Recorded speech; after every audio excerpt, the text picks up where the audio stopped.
নারী ফুটবল লিগের মাঝেই চলছে এশিয়ান কাপের প্রস্তুতি। শুধু চোখের দেখা নয়, প্রযুক্তির মাধ্যমে নজর রাখা হচ্ছে নারীদের উপর।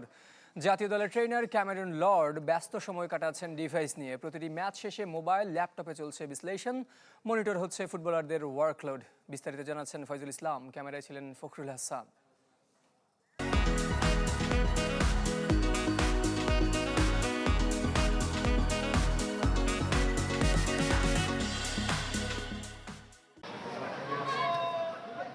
নারী ফুটবল লিগে কম সময়ে বেশি ম্যাচ, দলগুলোর মধ্যে অসম লড়াই, ভেন্যুতে অপর্যাপ্ত সুযোগ সুবিধা, আরও নানা অভিযোগ।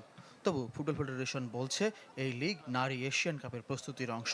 কিন্তু কিভাবে, সে উত্তর খোঁজার চেষ্টায় চ্যানেল 24। জাতীয় দলের head coach Peter Butler, strength and conditioning head Cameron Lord সহ কোচিং স্টাফের সবাই লিগের প্রতিটি ম্যাচ মাঠে বসে দেখছেন, ফুটবলারদের পারফরমেন্স নোট করছেন। তবে আলাদা করে চোখে পড়বে সারি সারি ডিভাইস। ক্যাটাপুল্টের এই ডিভাইসগুলো ব্যবহার হচ্ছে ফুটবলারদের শারীরিক সক্ষমতার তথ্য সংগ্রহে। যদি এক কথায় বলি, এই ডিভাইস দিয়ে আমরা ফুটবলারদের ওয়ার্কলোড মনিটর করছি। কোন ফুটবলার কতটা দৌড়াচ্ছে, এর জন্য কত সময় নিচ্ছে, এসব যেমন জানতে পারছি, পাশাপাশি প্রত্যেক ফুটবলারকে তুলনা করার সুযোগও মিলছে।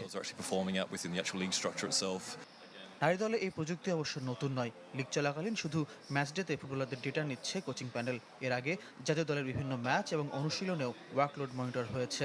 অস্ট্রেলিয়ান ক্যামেরন লর্ড যার মূল দায়িত্বে। এই ভেস্টের মধ্যে ডিভাইসটি থাকে। এর আগে আমরা অন করে স্যাটেলাইটের সংযোগ স্থাপন করে দিই। ম্যাচ শেষে সবাই ডিভাইস ফেরত দেয়। এটার লাইসেন্সিং ফি রয়েছে। ক্লাউড স্টোরেজও ডেটা সংরক্ষণ হয়। ম্যাচ ডের পর আমরা ডেটাগুলো বিশ্লেষণ করে পরবর্তী পদক্ষেপ নিই।